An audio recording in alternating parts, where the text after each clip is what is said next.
El especialista responde. ¿Cómo están ustedes? Bienvenidos a nuestro programa dedicado a la salud.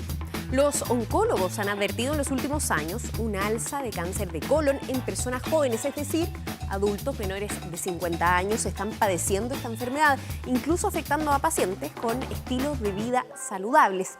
¿Qué está pasando? ¿Cómo detectar a tiempo esta patología? Conversaremos de este tema junto al doctor Francisco López. Él es cirujano, coloproctólogo y jefe del Centro de Cáncer de la Clínica Universidad de los Andes. ¿Cómo está, doctor? Hola, Pascal, muy bien. Gracias por esta invitación. Gracias a usted por acompañarnos, lo decía en la introducción, ¿no? Para saber qué está pasando. ¿Hay un alza, efectivamente, de este cáncer en personas menores de 50 años, que me encanta decir adultos jóvenes? Por supuesto, el alza es homogénea en general, pero en particular para las personas menores de 50 años. Hay algunas estadísticas publicadas recientemente que muestran que en Chile es uno de los países en que ha habido un mayor aumento para personas menores de 50 años. ¿Y hay alguna causa que explicaría esta alza? Estamos todos en la búsqueda de la causa, sin embargo hay factores de riesgo. Cuando conversemos los factores de riesgo, hay muchos de ellos que comparte esta población joven. Perfecto. Y eso explica en parte este aumento de mortalidad. Perfecto. Partamos definiendo el cáncer de colon. Como se sabe, como lo suena, ¿no? Afecta el colon, pero ¿en qué consiste el cáncer de colon? Entendemos que el colon, intestino grueso, última parte del aparato digestivo, entonces el último metro de intestino que tenemos. Antes tenemos 4 metros de intestino delgado y un poco más arriba está el esófago, el estómago. Intestino delgado, colon, último metro. El colon es como el sitio donde llegan los desechos de lo que comemos. Lo que comemos, lo bueno lo absorbemos y el resto llega al colon y se retiene por un periodo variable de algunas horas, a veces algunos días. Hay personas que ni siquiera evacúan a diario, que les toma varios días en poder vaciar su intestino. Y entonces estas células, en contacto con estos desechos alimentarios, son células que van envejeciendo y como todas las células del organismo ocurren eventos que alteran su replicación y entonces empiezan a producirse precursores del cáncer. Los precursores del cáncer son los pólipos. Los pólipos son unos pequeños granitos, así como a alguien le aparece un granito en la piel, claro, una verruga.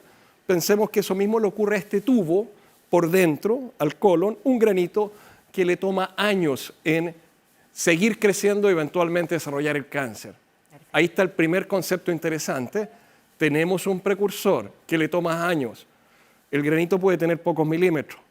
Para que se desarrolle el cáncer en general, después de 1 centímetro, 2 centímetros, hay más riesgo.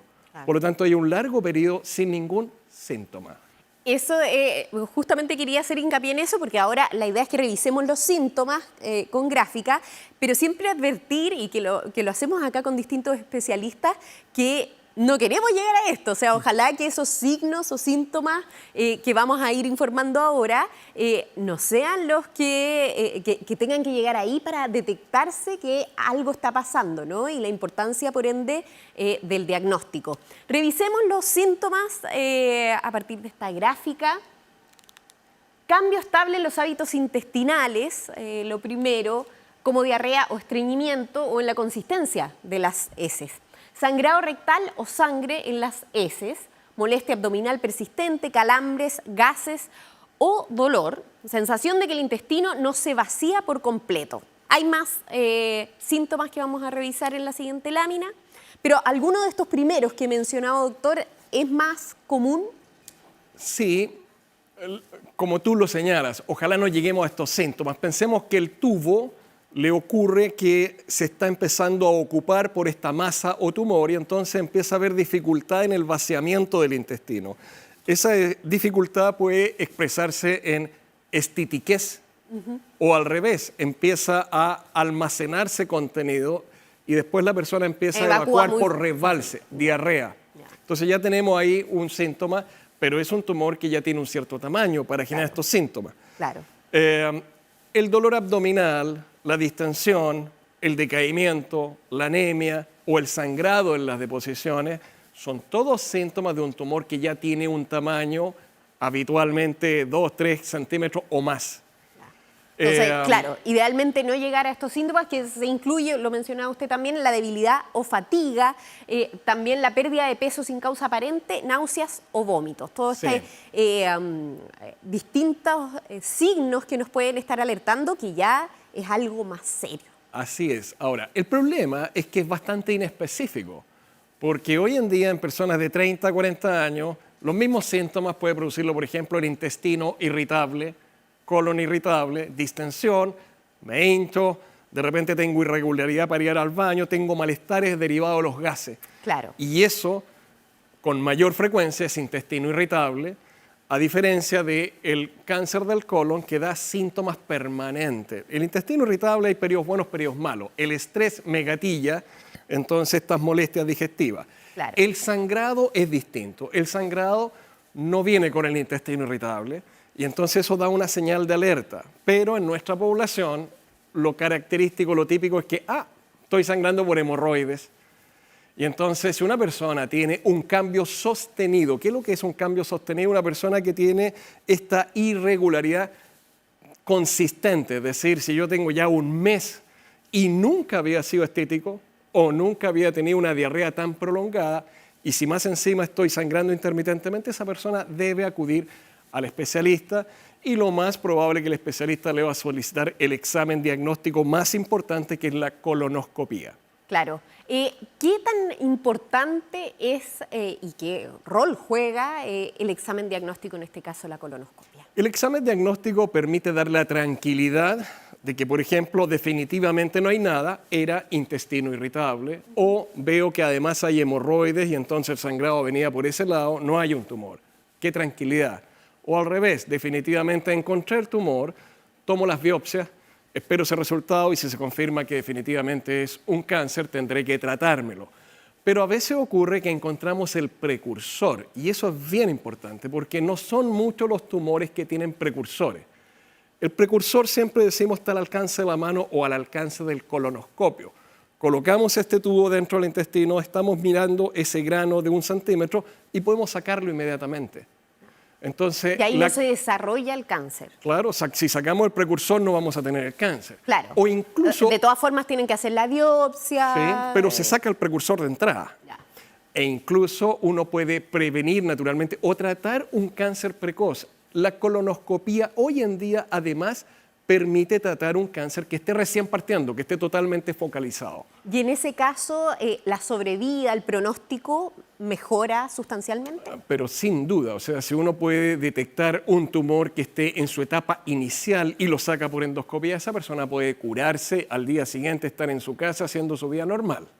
Nosotros tenemos alguna experiencia que podemos hablar más adelante de un programa que hicimos a nivel nacional. Hablemoslo de inmediato, doctor. Profundicemos en ese programa porque, bueno, justamente estábamos conversando antes de partir el programa de ese otro programa que consiste en la detección precoz. Sí. ¿Cuánto sirve? ¿Cómo funcionaba? Pascal, y cómo volver a tenerlo? Yo creo que ese es el mensaje. Primero, volviendo un paso más atrás, cáncer en Chile pasa a ser la principal causa de muerte en el país. 1. 2. De los cánceres más frecuentes, cáncer de colon está número 2.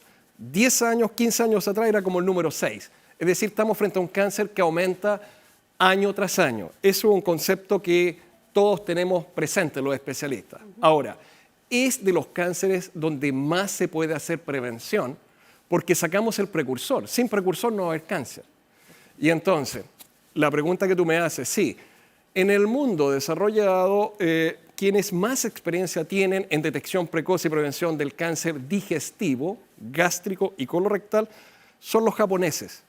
Japón tiene una larga relación de apoyo a la salud pública chilena. Un hospital que todavía está muy activo y que fue un pionero en esto del cáncer gástrico, el Hospital San Borja Arriarán, llamado Paula Jaraquemada. Hubo un programa muy activo de capacitación a médicos latinoamericanos en detección precoz del cáncer gástrico. Con esos mismos especialistas japoneses hicimos un nuevo convenio para cáncer colorectal. ¿Por qué? Compartimos una realidad epidemiológica con Japón. Éramos los líderes, igual que Japón, de cáncer gástrico a nivel mundial. Y en ambos países el cáncer gástrico ha empezado a descender su mortalidad y el colon la está empezando a superar.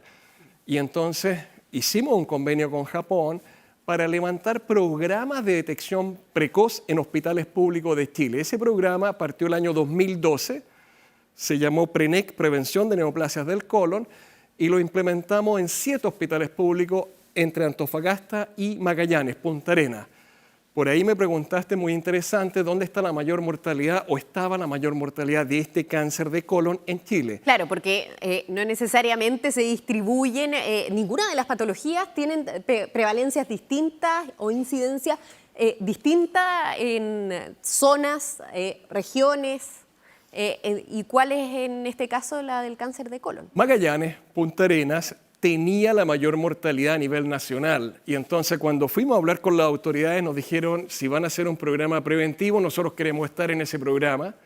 Y lo partimos en 3 centros inicialmente, en Valparaíso, en Santiago, en Punta Arenas, y después lo fuimos ampliando, como señalé, desde Antofagasta hasta Punta Arenas, 7 hospitales públicos. Lo importante, identificamos líderes, gastroenterólogos o coloproctólogos de cada uno de estos hospitales públicos, con una enfermera coordinadora. Establecimos protocolos, integramos toda esa información a nivel nacional en el convenio con Japón y se evaluaron más de 40.000 personas. De esas 40.000 se llegó al diagnóstico de este cáncer en alrededor de 220 personas. El tratamiento del cáncer fue la endoscopía y eso es muy interesante. No fue la quimioterapia, no fue la radioterapia ni tampoco la cirugía. Estaba tan encapsulado el cáncer, era de 4 o 5 milímetros que se trató por la endoscopía. Esas personas al día siguiente hacían su vida común y corriente. Ustedes entenderán el ahorro de recursos. Claro. Y entonces eso nosotros lo pudimos levantar hasta pandemia con fondos regionales. Aquí destaco las regiones, gobernadores, CORE, etcétera, de cada una de estas regiones que tuvimos el programa preventivo, que fueron los que permitieron el financiamiento, porque esto era un programa gratuito para las personas dependientes de esos hospitales públicos. Super. Lamentablemente con pandemia se detuvo todo y ahí quedamos con 2 hospitales, uno que todavía sigue, Osorno, otro que también continúa con algunas dificultades, pero sigue Antofagasta, y el resto se detuvo. En Punta Arenas se logró bajar la mortalidad por este cáncer, hecho inédito en el país. Bajó por 2 años consecutivos, porque estábamos llegando más o menos como un 40% de la población blanco, que eran las personas que había que hacerle esta detección. Claro. Vino pandemia, se detuvo y lamentablemente aumentó nuevamente la mortalidad. Y la pregunta, muy breve, ¿a quiénes debiéramos hacerle este programa de detección precoz?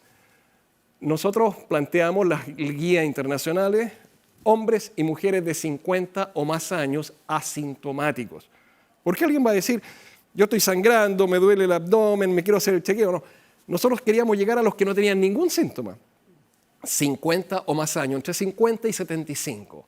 Y entonces, ¿cómo hicimos este programa? Porque también tenemos suficientes especialistas para hacer una colonoscopia. Doctor, pero para no apurarlo, vamos a dejar esa pregunta pendiente mientras vamos a una breve pausa. ¿Cómo lograron hacer el programa posible y cómo poder traerlo de vuelta, no? Pero antes de ir a la pausa, un consejo, porque si a usted le cuesta enfocar a la distancia o mientras lee un libro, probablemente puede tener astigmatismo, miopía o puede estar afectándole la presbicia. Visite a su oftalmólogo y cuide su visión. Clínica Oftalmológica Mira, ver bien, vivir mejor. Especialista responde. Seguimos conversando de cáncer de colon, habíamos dejado algo planteado, ¿no? ¿Cómo lograron hacer esto en 40.000 personas? ¿Fueron 40.000 colonoscopías? Buena pregunta, Pascal. No.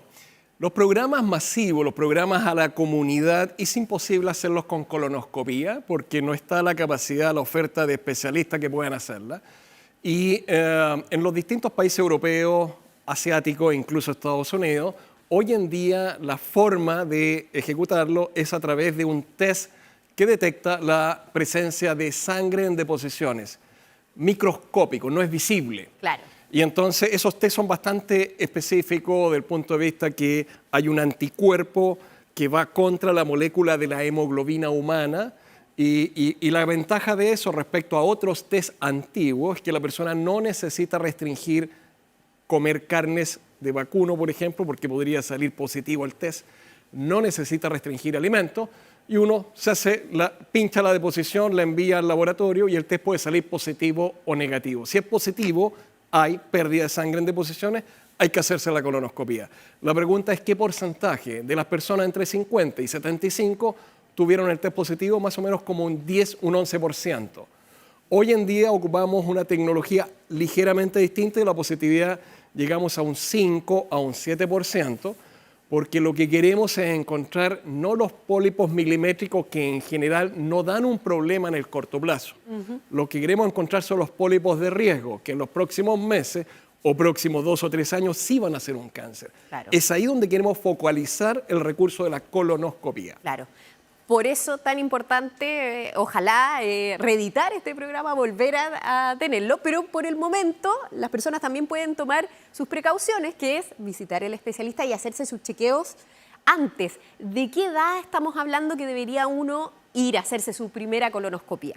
Varias cosas importantes lo que señalaste. Entre los 50 y los 75 era lo estándar. Tú mencionaste al comienzo el aumento en personas de menores de 50 años de cáncer de colon. Hoy en día en Estados Unidos se tomó la decisión de bajar esa edad a 45 y no se baja a 40 porque no hay suficientes endoscopistas. Claro, finalmente es la capacidad. Entonces, la verdad, la población en riesgo ya empieza entre los 40 y 45 años.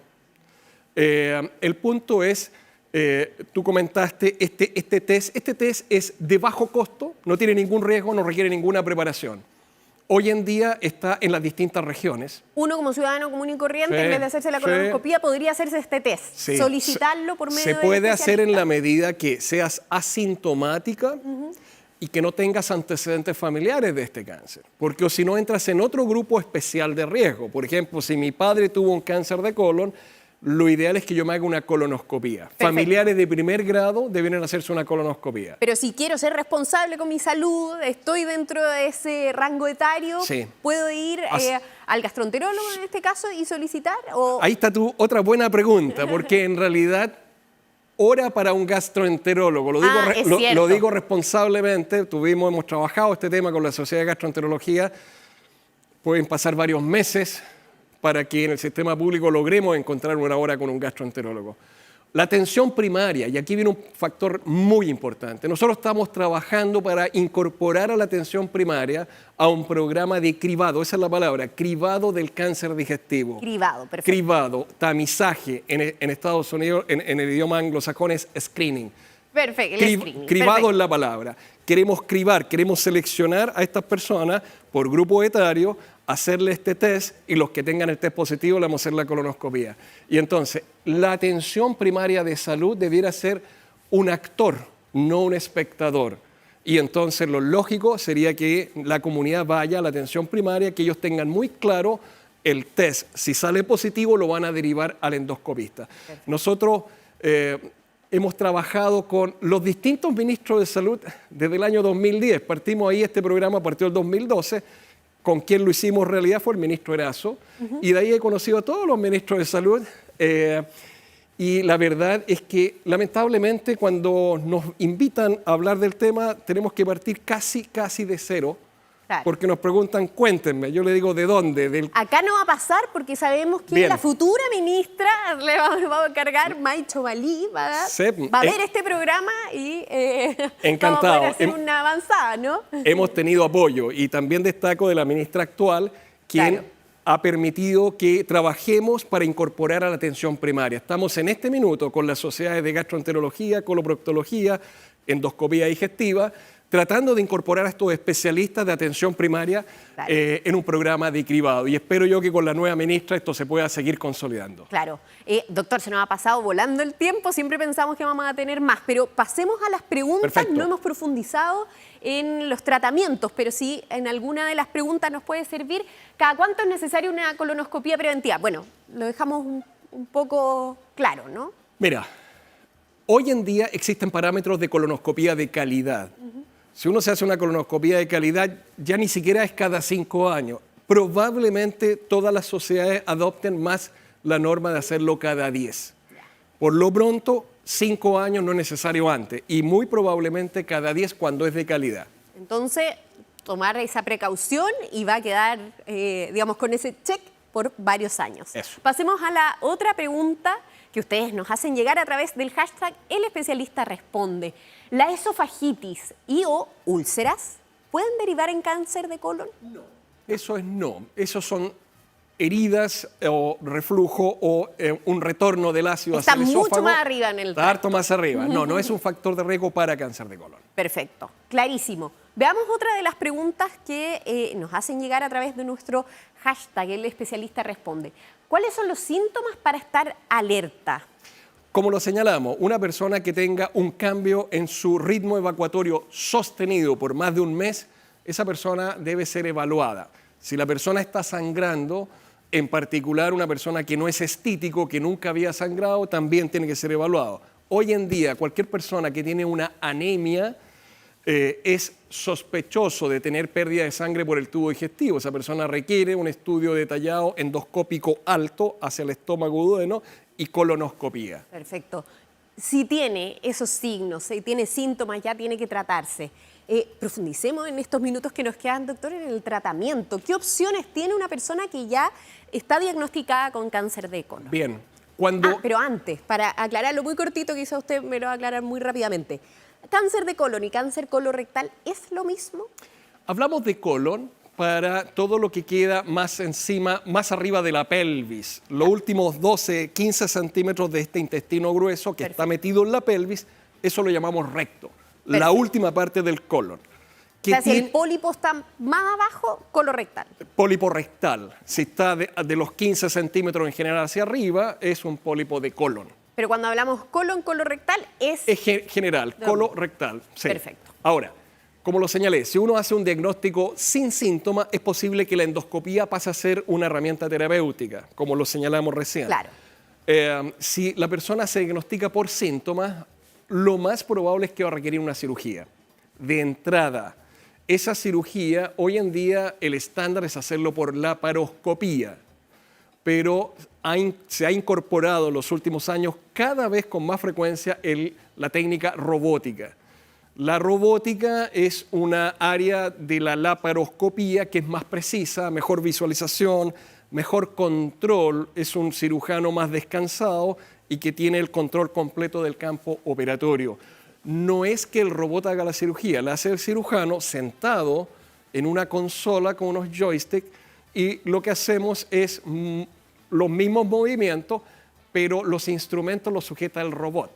¿Y esto ha facilitado de alguna forma, ha reducido las horas de la intervención, facilita la recuperación? ¿Qué ventajas tiene? Mira, como toda técnica que está incorporándose todavía, las ventajas no se han hecho tan evidentes. Ya. Donde sí es claro es en los espacios reducidos. Por ejemplo, en la pelvis, un cáncer del recto. Hoy en día, yo te diría que la robótica sería de elección. Espacios reducidos, un área compleja, la visión se hace más difícil. Todo eso la robótica es superior a la laparoscopía. Perfecto. En el cáncer del colon no hay ventajas demostradas, pero nuevamente, cada una de estas operaciones para nosotros nos significan 2 o 3 horas. Es distinto el cirujano sentado, concentrado en lo que es la parte técnica, que un cirujano que después de varias operaciones en el día está bastante más cansado.